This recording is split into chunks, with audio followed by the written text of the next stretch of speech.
গল্পের বাক্সবাই রোমানানুপুর চ্যানেলে আমি রোমানানুপুর আপনাদের পড়ে শোনাচ্ছি শরদিন্দু বন্দ্যোপাধ্যায়ের লেখা একটি উপন্যাস শৈলভবন। আজ শুনবেন উপন্যাসটির দ্বিতীয় পর্ব। ভোরের দিকে ট্রেন গিরমহলে গিয়ে থামল। পাহাড়ের সানুদেশে ছোট্ট স্টেশন। কুলির বালায় নেই, না বা আছে যাত্রীর।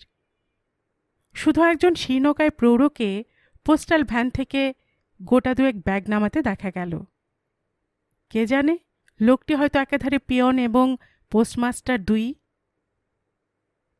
বড়জোর মিনিট খানেক দাঁড়িয়ে ট্রেনখানা আবার গন্তব্যস্থানের উদ্দেশ্যে পাড়ি জমাল। শূন্য প্ল্যাটফর্মে মালপত্রের মাঝখানে বসে রইল সমর আর মায়া। লোকালয় বলতে স্টেশনের কয়েকশো গজ পেছনে গোটা কয়েক কুটিরকে জড়াজড়ি করে দাঁড়িয়ে থাকতে দেখা গেল। সেখান থেকে আধ মাইল টাক দূরে ত্রিভুজ আকৃতি একটি পাহাড়ের চূড়োয় যে বড় বাড়িখানা রোদের মুকুট মাথায় পড়ে দাঁড়িয়ে আছে, প্রথম দর্শনে সেটাকে দুর্গ বলেই মনে হয়। ব্যাগ হাতে পোস্টমাস্টারকে এইদিকে আসতে দেখে সমর উঠে দাঁড়াল।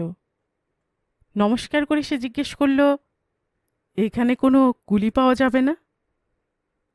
কুলি? ভদ্রলোক হাহা করে হেসে উঠলেন। চোখ মিটমিট করতে করতে বললেন, কুলি বলতে আমি। আপনি কি এখানে থাকেন? হ্যাঁ, না থেকে আর যাব কোথায়? অধীনের নাম Pandey, Bamswarup Pandey, postmaster and merchant. ছোটোখাটো একটা বিশ্বকর্মা ভাণ্ডার আছে। ভদ্রলোক একটু বেশি কথা বলেন। তা বলুন, সমরের তাতে সুবিধাই হল।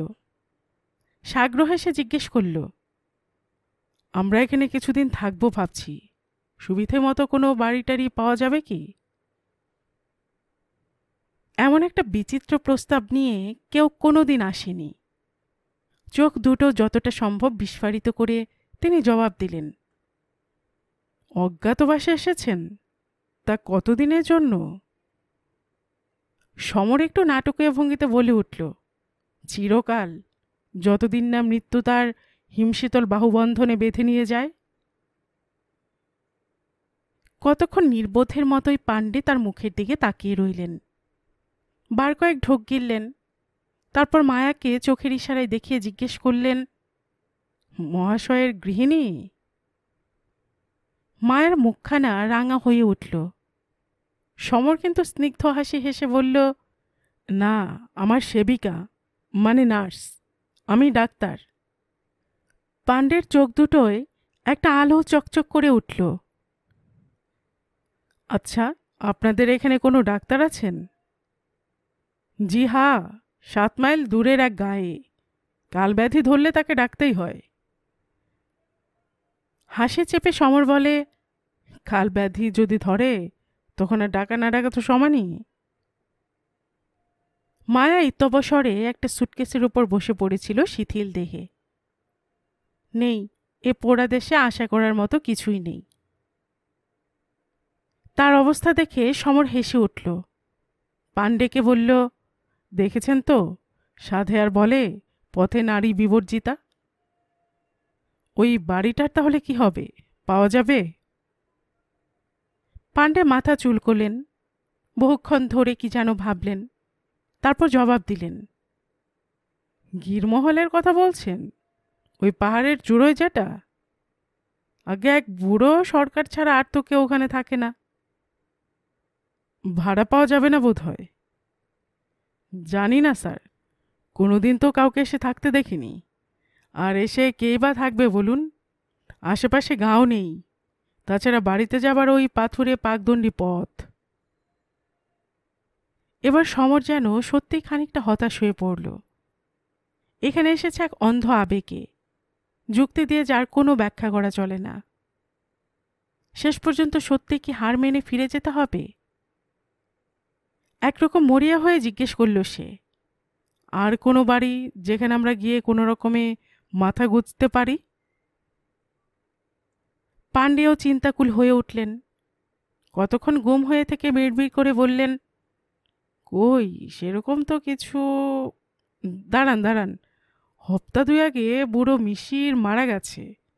তার বাড়িটা হয়তো খালি হলেও হতে পারে। চমকে উঠল মায়া। উঠে দাঁড়াতে দাঁড়াতে সন্দিগ্ধ কণ্ঠে জিজ্ঞেস করল, কিসে মারা গেছেন ভদ্রলোক? বয়সের মৃত্যু মা। 103 বছর 7 মাস যার উমার হলো, তার কি কোনো বেমারির দরকার হয় মা? সমর হেসে ফেলল, বলল, সর্বনাশ! এ আজব দেশে লোকের গড়পড়তা পরমায় যদি 100 বছর হয়, তাহলে তো আমায় ডেরা ডেন্ডা তুলে পালাতে হবে। পরক্ষণে গম্ভীর হয়ে বলল, দয়া করে একটু খবর নেবেন, আপনার মিশির ঠাকুরের বাড়িটা পাওয়া যাবে কিনা। তা হয়তো যাবে স্যার, তবে এক বাত বলছি কি, আমার মতো আপনাদের দুজনেরও দেখছি বহুত ভুক লেগেছে। দয়া করে আমার গরিবখানায় চলুন, কিছু খানাপিনা করে নিন দুজনে। অতি উত্তম প্রস্তাব। মিস দের কোনো আপত্তি নেই তো? মায়া উঠে দাঁড়ালো, কোনো কথা না বলে ইঙ্গিতে জানালো তার কোনো আপত্তি নেই। খুশি হলেন পাণ্ডে। একগাল হেসে বললেন, আমাদের সামান সব এখানেই পড়ে থাক, কিছু ভাবনা করবেন না। গিরমহলে চোর ডাকু নেই, পরে ছোকরাদের পাঠিয়ে দেব নিয়ে যেতে। অতঃপর সমর আর মায়া মৃত মিশরের বাড়িতে অধিষ্ঠিত হল। যেটা তার আশঙ্কা করেছিল, বাড়িখানা তার চেয়ে কিন্তু অনেক ভালো। 4খানা মাঝারি আকারের ঘর, আলো হাওয়া প্রচুর, চারদিকে কামিনী গাছের বেড়া দিয়ে ঘেরা। মায়া ব্যবস্থার ভারটা নিজের হাতে তুলে নিল। সামনে বড় ঘরখানা ডাক্তারের রোগী দেখার, দুপাশে দুখানা ছোট ঘর, দুজনের শোবার, আর পেছনের খানা যৌথ খাবার এবং বসবার ঘর। সুবিধের মধ্যে দুপাশে শোবার ঘর থেকেই মাঝখানের দুখানা ঘরে যাতায়াত করা যায়। সমর তাকিয়ে মায়ের গৃহকর্ম দেখছিল। একসময় গভীর স্বরে বলল, মিস দে, যদি কিছু মনে না করেন, একটা ব্যবসাদারি কথা বলি। বাড়ি ভাড়া, খাওয়া দাওয়ার খরচ সব আমার, কিন্তু নিজের জীবিকা আপনাকে নিজে অর্জন করতে হবে, সেটা রান্নাবান্না এবং পরিবেশন করে। রোজগারের বেলায় কোনো প্রতিযোগিতা চলবে না, কিন্তু কোনো প্রসব করানোর কেস এলে আপনি আপনার পারিশ্রমিক পাবেন। অন্য রোগের বেলায় কিন্তু ভিজিট যা কিছু, তা চালকলাই হোক আর নগদ দক্ষিণেই হোক, আমার নিজস্ব। রাজি? হাতের ছাঁটাটা আবার তুলে নিয়ে রেখাহীন মুখে মায়া জবাব দিল, রাজি ডাক্তার রায়। কে জানত নাম লেখা বোর্ডখানা বাড়ির সামনে টাঙানো রীতিমতো একটা অনুষ্ঠানে পরিণত হবে। গিরমহল থেকে তো বটেই, আশেপাশের আরও 5-7খানা গ্রাম থেকে সমস্ত লোক ঝেঁটে এলো দেখতে। পোস্টমাস্টার পাণ্ডে বাড়ির সামনে দাঁড়িয়ে তার নিজস্ব ভাষায় এক দীর্ঘ বক্তৃতা দিলেন। ভাই লোক, আর মরবার ভয় নেই, সবকই এখন থেকে মিশির ঠাকুরের মতো 100 বছর জিন্দা থাকবে। কেউ কি কলকাতা থেকে ভাবি দাংদার সাহেব আমাদের মধ্যে আসিয়ে গেলেন। जो कुछ বেমারি হবে, দাংদার সাহেবকে দেখলেই ভাগবে। ঘন ঘন হাততালি পড়তেও ত্রুটি হল না। দিন কেটে চলল, ডাক প্রায় নেই বললেই চলে। তবে ভাগ্য বলে জিনিসপত্রের দাম অবিশ্বাস্য রকমের সস্তা। শূন্য ঘরে বসে সমর মনে মনে হিসেব করে, এই হারে চললে পুঁচিটা সঙ্গে এনেছে, তাতে পুরো বছর চলে যাবে। তার উপর গায়ের লোকের স্নেহের দান তো আছেই, সে দান মহার্ঘ কিছু নয়, শাকসবজি, কিছু ফল বা ডিম। প্রথম প্রথম সমর দাম দিতে চেয়েছিল, তাতে মনক্ষুণ্ণই হয়েছিল তারা। ডাক্তারবাবুদের তারা মনে করে এ গায়ের মান্য অতিথি। অতিথি সৎকারের কতটুকুই কি বা তারা করতে পেরেছে। কৃতজ্ঞতায় সমরের মন ভরে ওঠে। ভরা মন আবার উপচে পড়তে চায় যখন সে বোঝে তার বেকারত্ব ঘুচোতে লোকগুলো মিথ্যে রোগের ছলনায় নিজেদের বা তাদের ছেলে মেয়েদের তার সামনে এসে হাজির করে। গিরমহল থেকে 4 মাইল দূরে প্রতি সোমবার যে হাট বসে, সেখানে তারা তাদের ডাংদার সাহেবের এমন উচ্ছ্বসিত ভাষায় প্রচার কার্য চালায়, যার 2-4টে কথা কানে এলেও লজ্জায় সমরকে ছুটে পালাতে হতো। মায়া কিন্তু এখানে এসে সত্যিকার সুখী হয়েছে। সমরের কাছে যেটুকু সংকোচ তার ছিল, ধীরে ধীরে তা যেন কেটে যাচ্ছিল। এখন সে তার সামনে উচ্ছ্বসিত কণ্ঠে হাসে, সময় বিশেষে পরিহাস করতেও ছাড়ে না। নতুন বান্ধবী জুটেছে সে পাণ্ডের স্ত্রীকে। প্রায়ই তার বাড়িতে যায়, গল্পগুজব করে, ছেলেমেয়েদের সঙ্গে ছুটোছুটি করে বেড়ায়। সমর কিছু দেখে, কিছু বা শোনে, মনে মনে মায়াকে ঈর্ষাও হয়তো করে। তবু সে তার মতো সহজ স্বাভাবিক কোনো রকমেই হয়ে উঠতে পারে না। অধিকাংশ সময় আত্মমগ্ন হয়ে থাকে সে। বেড়াতে বেরোও একা। মাইলের পর মাইল পাহাড়ি পথে যখন হাঁটে, তার মুখ দেখে মনে হয় বিষণ্ণতার শিকারী পাখিটা প্রশস্ত দুই ডানা মেলে তার অন্তরের আকাশ ঢেকে রেখেছে। মায়ের সঙ্গে কোথাও তার কোনো বিরোধ নেই, তবু ঘনিষ্ঠও সে হতে পারেনি। অবশ্য সে চেষ্টাও করেনি। কেন, সে জবাব হয়তো সে নিজেও দিতে পারত না। প্রথম থেকে অস্বস্তি ছিল। তাদের দুজনকে এক বাড়িতে থাকতে দেখে গায়ের লোক হয়তো অনেক কিছু ভেবে নিতে পারে, কিন্তু না, সাদাসিধে লোকগুলো মিথ্যা কুৎসা রটানোর অনেক ঊর্ধ্বে। তবুও পেছন দিকের খাবার ঘর থেকে পাহাড়ের চূড়োয় গিরমহল বাড়িখানা বেশ পরিষ্কারই দেখা যায়। হাতে কাজ না থাকলে সমর অনেক সময় সেদিকে তাকিয়ে থাকে। রাতের অন্ধকারে বাড়িখানাকে মনে হয় যেন অতিকায় দৈত্য। অভ্রং লেহি তার লিপসা। কচিত কখনো সে অন্ধকারের স্তূপে আলোকবিন্দু ফুটে ওঠে। ইতস্তত ঘুরে বেড়াতেও দেখা যায়। হয়তো বাড়ির তদারককারী সরকার আলো হাতে ঘোরাফেরা করে। কিন্তু সমরের বিশ্বাস করতে প্রবৃত্তি হয় না। পাশে থাকলে মায়া আতকে উঠে বলে, বাড়িটার দিকে চোখ পড়লে আমার গা ছমছম করে। কত যুগের কত রহস্য যেন জমা আছে ওখানে। কে জানে, হয়তো বীভৎস ইতিহাসও একটা আছে। সমরের নিজেরও সেটা মনে হয়। তবু মায়াকে আরও খানিকটা ভয় পাইয়ে দেবার জন্য গড়গড় করে বলে যায় গিরমহলের এক কাল্পনিক ইতিহাস। বলে, একবার সে একা ওই বাড়িখানে উঠবার চেষ্টা করেছিল, কিন্তু পাকদণ্ডী পথ বেয়ে উঠবার মুখে কে যেন বারবার তাকে নির্মমভাবে ধাক্কা দিয়ে নামিয়ে দিয়েছিল। দয়া করে প্রাণে যে মরেনি, এটুকুই ভাগ্য। দীর্ঘ 9 মাস এইভাবে কেটে গেল। তাদের নিস্তরঙ্গ জীবন স্রোতে না দেখা দিল কোনো অশান্তির আবর্ত, না বা প্রেমের উত্তাল তরঙ্গ। উত্তরমুখী ভাগীরথীর মতো একটানা শুধু বয়ে গেছে। অজয় আর লীলার বিবাহিত জীবনে কিন্তু ইতিমধ্যে ঘটে গেছে অনেক ভাঙা গড়া। বিক্ষুব্ধ হয়ে উঠেছে জীবনের স্রোত। প্রথম 6টা মাস তারা দুজনে পরস্পরের মধ্যে মগ্ন হয়েছিল। বাইরের জগতের দিকে তাকাবার অবসর ছিল না, প্রবৃত্তিও বুঝি ছিল না। তারপর একদিন তারা সচেতন হয়ে উঠল, মেনে নিল, না, বাইরের জগতের দিকে চিরদিন পেছন ফিরে থাকা চলে না। দাম্পত্য জীবনের প্রবল আসক্তি তখন স্তিমিত হয়ে এসেছে। প্রাখর্য কমেছে, স্থির হয়ে গেছে প্রদীপের মৃদু অকম্পিত শিখার মতোই। নতুন করেই অজয় কাজের মধ্যে নিজেকে ডুবিয়ে দিয়েছে। তার জন্য লীলা এতটুকু অসুবিধে বোধ করেনি। ঘর সংসারের হাজারো কাজে নিজেকে ব্যাপৃত রেখেছে, আস্বাদন করেছে স্বামী প্রেমের মধুরতাটুকু। শুধু সমরের কথাটা মনে হলেই একটা বিঁধে থাকা কাঁটা বুকের কোথায় যেন খচখচ করে ওঠে। বিবেক তার কুণ্ঠিত ছিল বলেই পারতপক্ষে সে সমরের নাম উল্লেখ করত না। শুধু একটি দিনই কথায় কথায় অজয়কে বলেছিল, তোমার বন্ধু সমরবাবুটির বিচিত্র ব্যবহারের কথা আমি কোনোদিনই ভুলতে পারবো না। কেন যে সেদিন অমন অভদ্রের মতো ব্যবহার করেছিলেন। অজয় একটুখানি চুপ করে থেকে মৃদুকণ্ঠে বলেছিল, হয়তো বেচারা বড় বেশি ভালোবেসেছিল তোমায়, তাই সহজ মনে পরাজয়টা সে মেনে নিতে পারেনি। প্রতিবাদের সুরে লীলা বলে উঠল, না, আমার তা মনে হয় না, নিশ্চয় অন্য কোনো কারণ আছে।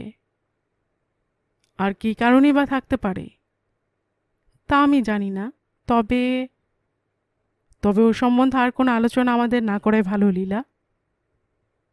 তার কণ্ঠস্বরে এমন একটা কিছু ছিল যার পর লীলা সত্যিই স্বামীর সামনে সমরের নাম আর কোনোদিন উল্লেখ করেনি। পরিশ্রমটা বড় বেশি করছিল বলেই ভেতরে অজয়ের স্বাস্থ্যটা ভেঙে পড়ছিল। প্রথম দিকে লীলা সেটা লক্ষ্য করেনি। করল যেদিন, সেদিনই শঙ্কিত কণ্ঠে বলল, এরকমভাবে অবহেলা করাটা তো ঠিক নয়, একজন ডাক্তার দেখাও। অকারণে অজয় যেন আহত জন্তুর মতোই গর্জন করে উঠল, ডাক্তার? শহরে কোনো ডাক্তার নেই, ছিল একজনই, সে চলে গেছে, কোথায় তা ভগবানই জানেন। লীলা আর কোনো প্রতিবাদ করেনি, তাই বলে নিরস্ত্রও হতে পারেনি। মরিয়া হয়ে শেষ পর্যন্ত সে শ্বশুরের শরণাপন্ন হল। ব্যবসাটা পুরোপুরি ছেলের হাতে ছেড়ে দিয়ে বৃদ্ধ মিস্টার সেন অবসর নিয়েছিলেন। জীবনে তার শুধু একটি আনন্দ ছিল, কাগজের পাতায় দূর গ্রামাঞ্চলে বাড়ি বিক্রির বিজ্ঞাপন হাতড়ে বেড়ানো। সেদিনও বসে তাই করছিলেন। পাশে চায়ের খালি পেয়ালা, সামনে টেবিলের উপর দৈনিক আর মাসিক পত্রের স্তূপ, হাতে জ্বলন্ত সিগারেট। লীলা ঘরে ঢুকে তার পাশে গিয়ে দাঁড়ালো, একটু ইতস্তত করে মৃদু কণ্ঠে বলল, বাবা, আপনার ছেলের শরীর নিয়ে তো রীতিমতো ভাবনার কথা হয়ে দাঁড়ালো। মুখ তুললেন মিস্টার সেন, উদ্বিগ্ন কণ্ঠে বললেন, কেন, কি হয়েছে মা? লীলা তার কাছে কিছুই গোপন করল না। ডাক্তার দেখানোয় অজয়ের আপত্তির কথাও জানালো। মিস্টার সেন সবটুকু শুনে গেলেন। পরে শান্ত কণ্ঠে বললেন, কিছু ভাবনা করো না লিলি, আমাকে শুধু একটু সময় দাও। তা নয় দিচ্ছি, কিন্তু যা করবার তাড়াতাড়ি করতে হবে বাবা, দেরি করলে হয়তো হাতের বাইরে চলে যাবে। ঘর ছেড়ে চলে যাচ্ছিল সে। মিস্টার সেন তাকে ফিরে ডাকলেন, শোনো শোনো লিলি, এই ছবিখানা দেখো দেখিনি। হাতের কাগজখানা তিনি পুত্রবধূর সামনে মেলে ধরলেন। পাহাড়ের চূড়ায় অবস্থিত একটা বাড়ির ফটো, তলায় লেখা, শীঘ্রই বিক্রয় হইবে। শ্বশুরের কাঁধের উপর ঝুঁকে পড়ে লীলা ছবিখানা দেখে বলে উঠল, বাহ, চমৎকার তো, ঠিক যেন স্বপনপুরীর রাজপ্রাসাদ। কাগজখানা মুড়ে ফেলে মিস্টার সেন গম্ভীর মুখে বললেন, ঠিক বলেছ মা, আমারও সেই মত। দিন 7 পরে রাত্রে খাওয়ার টেবিলে বসে মিস্টার সেন ছেলেকে বললেন, তোমার ব্যবসা চালাবার রীতিনীতি আমার পছন্দ হচ্ছে না বাবু। অজয় বিস্মিত দৃষ্টি মেলে বাপের দিকে তাকিয়ে থাকে। তুমি সব গোলমাল পাকিয়ে ফেলছ। ব্যবসা হবে রিজু, সরল। বক্সিং তো কিছুদিন লড়েছ, নকআউটটা বোঝো না? অজয় গম্ভীর হয়ে গেল, জিজ্ঞেস করল, কি বলতে চাইছেন বাবা? কিছু না, কিছুদিন আমি আবার ব্যবসাপত্র দেখব, যে জট পাকিয়েছ সেটাকে আবার সোজা পথে চালাবো। যা খুশি আপনার, বলে অজয় টেবিল ছেড়ে উঠে দাঁড়ালো। মিস্টার সেন এবার পুত্রকে ছেড়ে পুত্রবধূকে ধরলেন, তোমার স্বাস্থ্যটাও তো খুব ভালো যাচ্ছে না লিলি। শ্বশুরের চাতুরিটা সে বুঝতে পেরেছিল বলেই সেও মিথ্যার আশ্রয় নিল। অভিনয়ের ভঙ্গিতে বলল, কি জানি বাবা, মাঝে মাঝে এমন কুড়েমি লাগে, কিছুদিন ধরে রাত্রে ভালো ঘুম হচ্ছে না। যেতে গিয়েও অজয় দরজার গোড়ায় দাঁড়িয়ে পড়েছিল। মনে মনে সে লজ্জিত হয়ে উঠেছিল। লীলার শরীর ভালো যাচ্ছে না, এটা সে আগে ধরতে পারিনি বলে। অভিযোগের সুরে সে স্ত্রীকে বলল, তুমি তো কই কোনোদিন বলনি লীলা। লীলা হাসি চেপে বলল, ও এমন কিছু না, এমনি মাঝে মাঝে। মিস্টার সেন তাড়াতাড়ি কণ্ঠে জোর দিয়ে বলে উঠলেন, না না, এসব উড়িয়ে দেওয়া ঠিক নয়। তোমাকে যে বাড়ির ফটোখানা দেখিয়েছিলাম মনে আছে লিলি, সেই যে পাহাড়ের চূড়োর উপর? হ্যাঁ বাবা। সেটা কিনে ফেলেছি মা, জায়গাটা খুব স্বাস্থ্যকর আর বেশ নির্জন। আমার ইচ্ছে তোমরা সেখানেই কিছুদিন থেকে আসো। তদারকি করবার জন্য একজন সরকার রেখেছি, কোনো রকম অসুবিধা হবে না। লীলা নিরীহের ভঙ্গিতে বলে উঠল, আমার তো যাবার খুবই ইচ্ছে বাবা, কিন্তু। সে ফিরে তাকালো স্বামীর দিকে। অজয় ভারী গলায় বলল, ঠিক আছে, তাই হবে বাবা, আমরা কিছুদিনের জন্য বেরিয়ে আসব। মিস্টার সেন হাসি চেপে পুত্রবধূর দিকে অর্থপূর্ণ দৃষ্টিতে একবার তাকালেন শুধু। পাকদণ্ডে পথ পেয়ে গিরমহলে পৌঁছতে হলে নিঃশ্বাস ঘন হয়, হৃৎপিণ্ডের স্পন্দন যায় বেড়ে। তবু চড়াই ভাঙতে ভাঙতে লীলা একেবারে আনন্দে উপচে পড়ল। তারই ছোঁয়া বুঝি লাগলো অজয়কেও। সেও রীতিমতো উত্তেজিত হয়ে উঠল। দুজনে এসেছে তারা, সঙ্গে কোনো ঝিচাকর আনেনি। সরকার ভজহরি ঠিক করে রেখেছে রোজ সকালে দেহাত থেকে একজন মেয়ে এসে তাদের বাসন মেজে রান্নাবান্না করে দিয়ে যাবে। এখানকার জীবনে বোধ করি তার বেশি কিছু প্রয়োজনও হবে না। অনেকখানি উঁচুতে উঠে এসে লীলা ফেলে আসা গ্রামখানার দিকে একবার ফিরে তাকালো। এখান থেকে সেটাকে কুশলী শিল্পীর হাতে আঁকা একখানা নিখুঁত ছবি বলেই মনে হচ্ছে। আনন্দে খিলখিল করে হেসে উঠল লীলা। অজয় বলল, এত যখন ভালো লাগছে তোমার, তখন বেশ তো, মাঝে মাঝে গ্রামে যাওয়া যাবে, কিছু বন্ধুবান্ধবও জোগাড় হবে। লীলা কিন্তু ততক্ষণে একখানা পাথরের উপর বসে পড়েছে। অজয় গিয়ে তার পাশে বসতে বসতে বলল, কি হলো লীলু, ক্লান্ত নাকি? না গো, উপভোগ করছি। তার চেয়ে কাঁধে যখন একবার করেছি, তখন এইটুকু না হয় বয়ে নিয়ে যেতে পারবো। সত্যি সে দুহাত দিয়ে শূন্যে তুলে নিল লীলাকে, বুকের উপর কিছুটা বা চেপেই ধরল। খুশিতে খিলখিল করে হেসে উঠল লীলা। বাহাত বাড়িয়ে স্বামীর গলাখানা চেপে ধরে কৃত্রিম কণ্ঠে বলল, এই কি হচ্ছে দুষ্টু, সে কি নামিয়ে দাও, কেউ হয়তো দেখে ফেলবে। এই মিষ্টি হুকুমটুকু শোনবার কোনো আগ্রহ দেখা গেল না অজয়ের। বাকি পথটুকু সে লীলাকে বইয়ে নিয়ে চলল। বাড়ির সামনে দাঁড়িয়েছিল ভজহরি আর সেই দেহাতি মেয়েটি তাদের অভ্যর্থনা করবার জন্য। শীর্ণ দীর্ঘ দেহ ভজহরির, বয়সের ভারে একটু বা সামনের দিকে ঝুঁকে পড়েছে। মাথার চুলে তুষার মৌলি হিমালয়ের শুভ্রতা। নতুন মণিবার তার স্ত্রীকে সঙ্গে করে সে ভেতরে নিয়ে চলল। সাবেকি আমলের বাড়ি, অসংখ্য বড় বড় ঘর, চওড়া চওড়া বারান্দা, ছাদটা একেবারে পাহাড়ের কিনারায় গিয়ে ঠেকেছে। শ্রান্তি ক্লান্তি যেন ভুলে গেল লীলা। তখনই কোমরে কাপড় জড়িয়ে ফেলল। তারপর অজয়কে নিয়ে ঘুরে ঘুরে ব্যবস্থাপত্র করতে লাগল। সকালে কোথায় বসবে, কোথায় খাবে, ঘুমোবে বা কোন ঘরে। সে রাত্রে খাবার ঘরে বসে মায়ার সমর দুজনেরই নজরে পড়ল গিরমহলে প্রাণের সাড়া জেগেছে।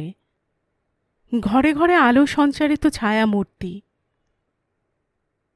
আগন্তুকের খবরটা পাণ্ডের স্ত্রীর কাছ থেকেই মায়া আগেই পেয়েছিল, তাই ভেতর ভেতর তার উত্তেজনার কৌতূহলের অন্ত ছিল না। একসময় সেটার চাপতে না পেরে বলে উঠল, জানেন ডাক্তার রায়, গায়ে যে হইচই পড়ে গেছে। সমর কোনো কথা না বলে প্রসন্ন দৃষ্টিটা শুধু তুলে ধরল। মায়া বলে চলল, পাহাড়ের মাথায় বাড়িটায় লোক এসে গেছে। কোনো বিস্ময় প্রকাশ করল না সমর। নিষ্পৃহ কণ্ঠে বলল, দেখছি তো। খোলা জানালার ভেতর দিয়ে মায়া আরেকবার গিরমহলের দিকে তাকালো। চাঁদের আলোয় বাড়িখানা সত্যি সুন্দর দেখাচ্ছে, রহস্যময়ী হয়ে উঠেছে যেন। স্বভাবতই মায়ের মুখ দিয়ে বেরিয়ে এলো, ভারী সুন্দর দেখাচ্ছে তাই না? হ্যাঁ, এই কালো জগতে সব সৎ কাজই ঝকঝক করে। পরক্ষণে মায়ের দিকে ফিরে শ্লেষের সুরে সমর বলল, সত্যি কিন্তু তা করে না মিস দে। কথাটা গায়ে মাখল না মায়া। নিজের খেয়ালেই বলে চলল, পাণ্ডের স্ত্রী বলছিলেন, অল্প বয়সে স্বামী স্ত্রী, হয়তো মধুচন্দ্র যাপন করতে এসেছেন। দেখতেও খুব সুন্দর, সর্বাঙ্গে নাকি শহরের ছাপ। সমর মন্তব্য করল, যেমন গোড়ার দিকে আমাদের ছিল। মায়া আবার কথাটা এড়িয়ে গেল, বলল, কি জানি গায়ের দিকে ওরা নামবেন কি না, আলাপ করা যেত। নতুন মুখ যে কতদিন দেখিনি। গম্ভীর দৃষ্টিতে সমর কতক্ষণ তার মুখের দিকে তাকিয়ে রইল। তারপর ধীরে ধীরে বলল, আমার মনে হচ্ছে এখানে আপনার মন টিকছে না। যদি সত্যিই তাই হয়। কড়া সুরে প্রতিবাদ করল মায়া, না কখনো না, খুব মন টিকছে আমার। না টেকাটা অস্বাভাবিক নয় মিস দে। শহরে মানুষ হয়েছেন আপনি, কাজে শহরের আলো, শহরের রাস্তা, শহরের ফ্যাশনের জন্য মনটা কেঁদে উঠতে পারে বই কি। না, পারে না। আপনি বলতে চান এখানে সত্যি আপনার ভালো লাগছে? হ্যাঁ লাগছে। চিরকাল থাকতে পারেন? পারি। খাওয়া শেষ করে সমর চেয়ারে হেলান দিয়ে পড়ল। উত্তাপহীন কণ্ঠে বলল, না সত্যি আপনার প্রশংসা করতে হয়। কে জানে আমাকে হয়তো এখান থেকে একদিন চলে যেতে হবে। মায়ের চোখে শঙ্কার ছায়া ফুটে উঠল। প্রায় আর্তনাদের সুরে সে বলল, আপনি চলে যাবেন এখান থেকে? মন যদি চায় যেতে হবে বই কি, আমার কাছে তো সব জায়গায় সমান। তবু ভারী খুশি হলুম আপনি এখানে থাকতে চান শুনে। মায়া চকিতে উঠে দাঁড়ালো চেয়ার ছেড়ে। আবেগ কম্পিত কণ্ঠে বলল, কিসের টোপ গেলাতে চাইছেন আমায়? আপনি জানেন আমি ভালোবাসি। আচমকা থেমে পড়ে নিজেকে সামলে নিল সে। আমি ভালোবাসি এই গাকে, গায়ের লোকদের। কিন্তু এত নিষ্ঠুর আপনি কেন? আপনার কি ক্ষতি আমি করেছি? কান্না চাপতে চাপতে সে ঘর থেকে বেরিয়ে গেল। রাতের খাওয়া শেষ করে অজয় আর লীলা তখন বাইরের বারান্দায় বসেছিল। অদূরে দাঁড়িয়ে সরকার ভজহরি বলছিল, আজকে বাড়িটার নাম গীরমহল হয়েছে বটে, কিন্তু বাবু গোড়াতের নাম ছিল নিরাময়। নিরাময়? অব্যক্ত কণ্ঠে লীলা বলে উঠল, অদ্ভুত নাম তো। আসলে এটা কি কোনো হাসপাতাল বা স্বাস্থ্যনিবাস ছিল? না মা, বাড়িটার একটা ইতিহাস আছে। প্রথম যিনি এই প্রাসাদ তৈরি করেন তার সময় থেকে এই নামটা চলে আসছে। 200 বছরের মধ্যে গীরমহল হাত বদল হয়েছে অনেকবার, কিন্তু সেই ইতিহাসটা আজও মরে যায়নি। অজয় কৌতূহলের সুরে প্রশ্ন করল, ইতিহাসটা জানেন আপনি? আগে এখানকার লোক যখন, তখন জানি না বলি কি করে। লীলা মিনতির সুরে বলল, আমাদের বলুন না সরকার মশাই। এমন আগ্রহী শ্রোতা ভজহরি বোধহয় বহুদিন পায়নি, তাই সে পরম উৎসাহে বলতে শুরু করল, বাড়িটা যিনি প্রথম তৈরি করান তিনি এই তল্লাটে রাজাই ছিলেন বলতে পারেন। তার স্ত্রী রানী সাহেব খুব সুন্দর দেখতে ছিলেন। এখানে যখন ওরা বাস করতে আসেন তখন সঙ্গে করে রাজা সাহেব তার এক বন্ধুকে নিয়ে এসেছিলেন, খুব ঘনিষ্ঠ বন্ধু। তাকে ছেড়ে একটা দিনও রাজা সাহেব থাকতে পারতেন না। কিন্তু সেই বন্ধু একদিন রানী সাহেবাকে নিয়ে পালিয়ে গেলেন। রাজা সাহেব কিছু বললেন না, কোনো হইচইও করলেন না, শুধু একলা ঘরে বসে বসে দিনের পর দিন একটা তলোয়ারে শান দিতে লাগলেন। কিসের জন্য? তার দৃঢ় বিশ্বাস ছিল বাবু যে ওরা দুজন, বন্ধু আর রানী সাহেবা, ফিরে একদিন আসবেনই। লম্বা 15 বছর পরে বন্ধুটি একলা ফিরে এলেন। রাজা সাহেবকে বললেন, একাই আমাকে আসতে হলো বন্ধু, কারণ তোমার স্ত্রী মারা গেছে। অপরাধী আমি, আমায় শাস্তি দাও। যদি হত্যা করতে চাও তাই করো। রাজা সাহেব কিন্তু বন্ধুকে হত্যা করেননি, বরং ভালোবেসে বুকেই টেনে নিয়েছিলেন। রানীর কথা রাজার মনে রইল না। তারপর থেকে বরাবর একসঙ্গে ছিলেন ওই বাড়িতে। মারা যাবার আগে তিনিই বাবু বাড়িখানার নামকরণ করেন নিরাময়। ভজহরি তার ইতিহাস শেষ করল। অজয় কিন্তু তার স্ত্রীর মুখের দিকে আর তাকাতে পারল না। কতক্ষণ অস্থির চরণে পায়চারি করে একসময় সরকারের সামনে দাঁড়িয়ে পড়ে উচ্চকণ্ঠে বলে উঠল, আপনার ইতিহাসের সঙ্গে বাড়ির নিরাময় নামের কোনো সম্বন্ধ আছে কিনা বলতে পারেন? আগে না বাবু, তা পারবো না, তবে গল্প যেটা চলে আসছে সেটাই আপনাদের বললাম। অকস্মাৎ লীলার হাত ধরে টেনে তুলতে তুলতে অজয় বলল, চলো শুয়ে পড়ি গে, বড্ড ঘুম পাচ্ছে। সে রাত্রে কিন্তু মায়াও ঘুমোতে পারছিল না। বালিশে মুখ গুজে কোনো রকমে কান্না রোধ করছিল। রাত গভীর, কে জানে হয়তো 1টা কি 1:30। হঠাৎ দরজায় টুকটুক করে শব্দ হতেই সে চমকে উঠল। কতক্ষণ পড়ে রইল কাঁপুনি ধরা বুকে। তারপর একসময় চাদরখানা গায়ে জড়িয়ে নিয়ে গিয়ে দরজাটা খুলে দিল। সামনেই দাঁড়িয়েছিল সমর, বাঁ হাতে একটা জ্বলন্ত মোমবাতি, ডান হাতের তর্জনীটা প্রসারিত করে রেখেছে। কেটে গিয়ে রক্ত ছড়ছে ডগা থেকে। প্রথমটা সমর মায়ের দিক থেকে দৃষ্টি ফেরাতে পারল না। এমনভাবে রাতের পোশাকে কোনো নারীকে সে বোধ করি দেখেনি। খোলা চুল, শিথিল বসন, পেছনে স্বল্প আলোকিত ঘরখানা যেন এক স্বর্গরাজ্যের ইঙ্গিত। মুহূর্তের জন্য বুঝি স্বপ্ন দেখল সমর। এই স্বর্গরাজ্যে নীড় বাঁধা চলে, যে নীড় ভালোবাসার উষ্ণতায় ঘেরা, যেখানে দেহ আর আত্মা পরিপূর্ণভাবে সমকামী হতে পারে। কিন্তু পরক্ষণে নিজেকে সামলে নিয়ে সে সহজ কণ্ঠে বলল, কিছু মনে করবেন না মিস দে, রাত দুপুরে আপনাকে বিরক্ত করলুম। আঙুলটা অনেকখানি কেটে গেছে, আয়োডিন দিয়ে যদি একটু বেঁধে দেন ভালো হয়, কারণ নিজে কিছুতে পারলুম না। প্রাথমিক চিকিৎসার যা কিছু সরঞ্জাম বাইরের ঘরে থাকে, সেখানে সে মায়া আঙুলের এই ক্ষতটা পরীক্ষা করল।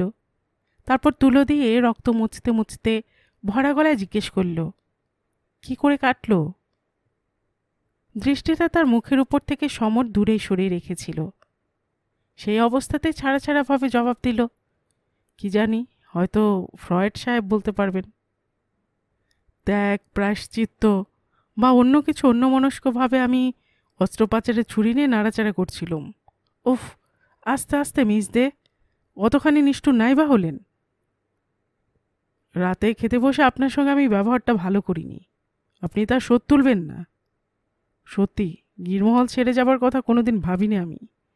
আর যদি ভেবেই থাকি, আপনি তো জানেন আপনাকে এখানে এভাবে ফেলে রেখে যেতে পারি না। আজ আমার কাছে আপনি মৌতাতের মতো হয়ে উঠেছেন, আফিমই বলতে পারেন। মায়ের গাল দুটো রক্তাভ হয়ে উঠল। আঙুলে ব্যান্ডেজ বাঁধতে গিয়ে হাতটা বোধ করিয়া একটু কেঁপে উঠল। আরও খানিকটা সে ঝুঁকে পড়ল ধরে থাকা সমরের হাতখানার উপর।